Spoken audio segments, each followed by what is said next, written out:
On now. Ah! So we are headed out of town we're actually in Dublin, but it might as well be San Francisco. It's the same. It's all the same Bay Area. To head down to Santa Monica. For a relatively last minute trip to... Totally last minute. Here we are, right? Last minute trip to Barnes & Noble in Santa Monica to potentially, not potentially, we're going to make it happen. See Lauren Oliver and the cast of Before I Fall. Yes. So excited for this.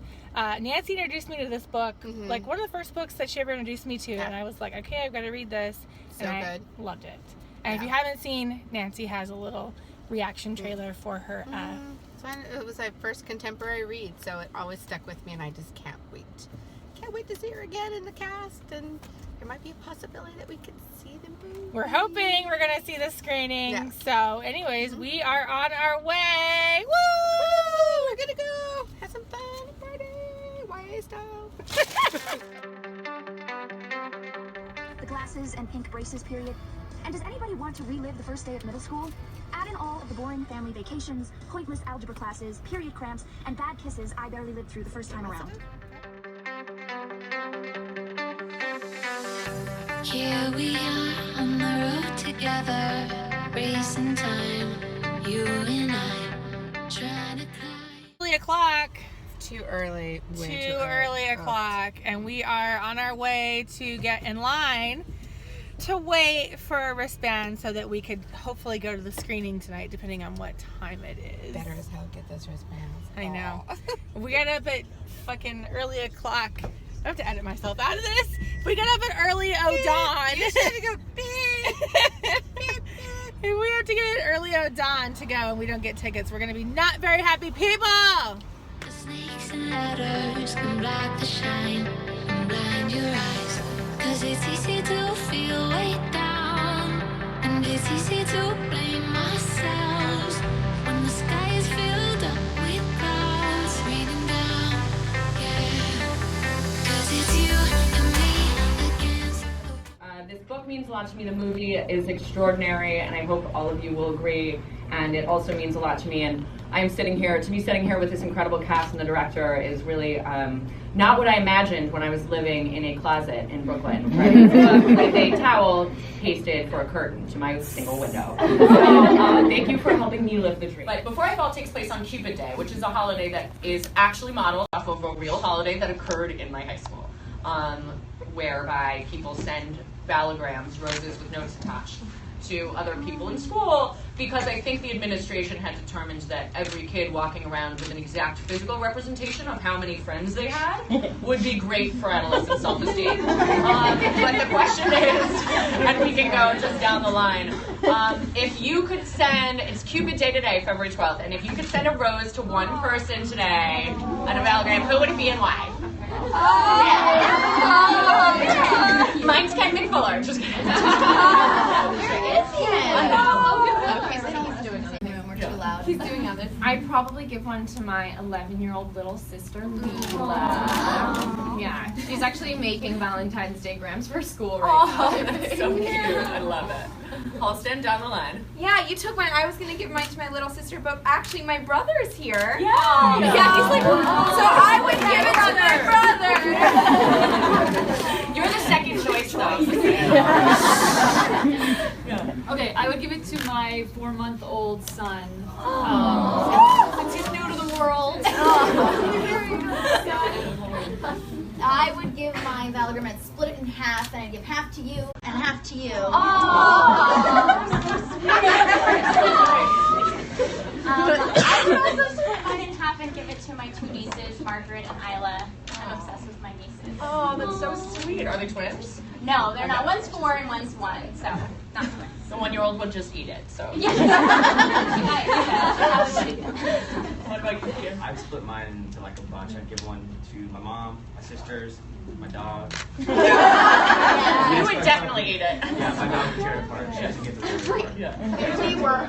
We're all single. Well, I have a husband, but I would not give it to him. I would give it, no, I'd give it to my grandmother and you had one day, one perfect day, what would have to be included in it? What would it have to look like? So I hate starting. Too bad. Okay. Perfect day would I cherish my family, so I just be with my family all day. And if I got to relive that, it wouldn't get old. The family is something important. So just be with my family all day. That's awesome. Pet my dog. Well, she is reliving the same day over and over. That's how dogs are. I would similarly do the same. I'd be with my family. I'm seeing Santa Barbara for some reason. We love Santa Barbara. It's walking along the beach in Santa Barbara, eating a lot of food with my dog, and also squeezing in time with my best girlfriends in the world, the Boo-Wah crew. Shout out to the Boo-Wah. LBC represent. That was the best. I know exactly Sarah's well, Sam did not get to choose her last day, so I don't think I should be able to either in this hypothetical scenario. So deep, so committed. If you think that was the first time I've been asked that, oh my god, yeah, exactly. But she, although I will say, as somebody who has minor connections to the book, having written it, but she does get to then make alterations and choices. So, is there anything it would have one thing that it would have to include? Not a full perfect day. Spicy tuna crispy rice. Awesome. That's what I was looking for. That's what I was looking for. Well, in lieu of the fact that we're all here because of this book and this movie, I will say that my perfect day, in addition to including things like family and friends, would include watching a bunch of movies. That is literally one of my favorite things to do in a whole life. Is there ever a movie you go back to and watch again and again if you're upset about something? Many. Okay. Postcards from the Edge is one of them. A gem if you haven't seen it. Meryl Streep, Shirley MacLaine, Carrie Fisher wrote it. A gem. The movie's a gem. I haven't seen a gem. All right, Halston, what about you? Perfect day. So, every Sunday my family, we try to have family dinner together if we're all in town. And we do Greek food from Tony's in Malibu. And so it would have to include my family, Tony's, the dogs, and a huge bottle of wine. Definitely. Yeah. I would say something like a picnic surrounded by friends and family and fun art supplies around. And my puppy, Yoda. If everybody doesn't go adopt a puppy after this, I would consider it a failed mission. This is actually sponsored by the ASPCA. So actually one of the things that most attracted me to playing Lindsay was how dynamic and complex she is compared to most of the mean girls that we see in literature or in the movies. When I first met with Rye, we had a conversation about why Lindsay's mean and where her meanness comes from, because you have to understand her, not judge her as a character. And she comes from a very broken family, and she had to watch her parents go through this very difficult divorce. I think for me, I went to an all-girls high school, so that was very, very helpful in my research of girls who don't treat others as nicely as they maybe should. But family in my life that I appreciate so much, I could only imagine how heartbroken I would be to have that taken away from me. And I think that by picking on other people and bringing them down to her level, it gave Lindsay a sense of power and control over her life that is what you hope for as an actress and a character. And that's thanks to Lauren and Rye.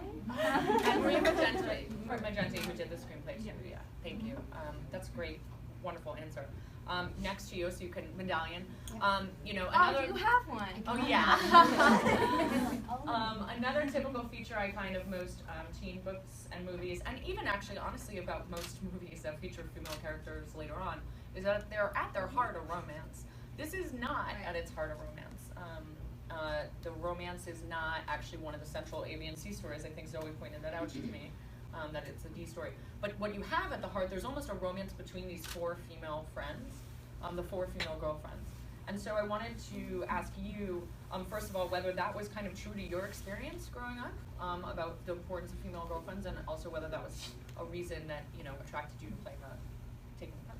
Oh yeah, absolutely. I mean, the fact that it was a female ensemble cast definitely attracted me to it, because unfortunately it's not something we see all the time in film. And like we've said many times, hopefully it gets more normalized. But yeah, I mean, in high school especially, your family are your friends. You know, you don't really talk to your parents about everything.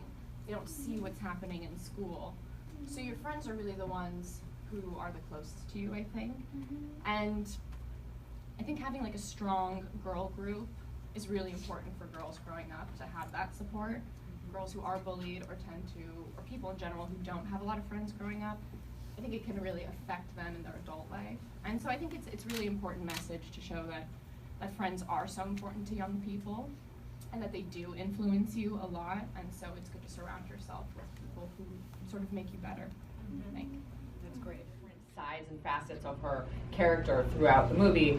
What challenges did that pose for you as an actress, and also what was it about Sam that you loved, and what made you want to then play her? Hi. Okay. So Sam is somebody who disastrously follows the rules without any self-reflection, and throughout the course of the story, there's that sign that says "Become who you are," and that's exactly what happens. She becomes who she is, and learns that that's a sort of forever process. It's not just a one-stop shop. And I think in terms of the time loop element and exploring so many facets of her personality, I loved the idea that it pointed out that she's this walking contradiction of herself. And I think most people are. You know, people are capable of so many things, good and bad and in between. And I love that she's a bully and she's bullied, and she's not this hero or villain, and it's more complicated than that. And she's the gift that keeps on giving of a part. Like you open the thing and you're like, oh my God, there's that in there, and there's more, and thanks to you.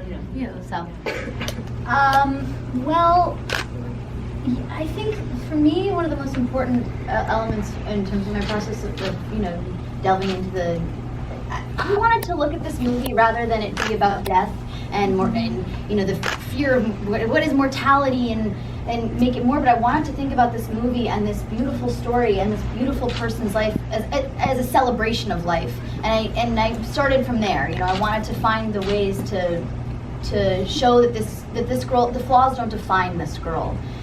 Which was something that was very prominent and in my life in middle school, where I would find my friends and they'd be like, I'm stubborn and that's who I am and no one's gonna change me, and it was like, what is that? And that's coming back to the become who you are message. So I just wanted it to feel like a celebration of this beautiful person's life, and in turn a celebration of everybody who watches it. Love that.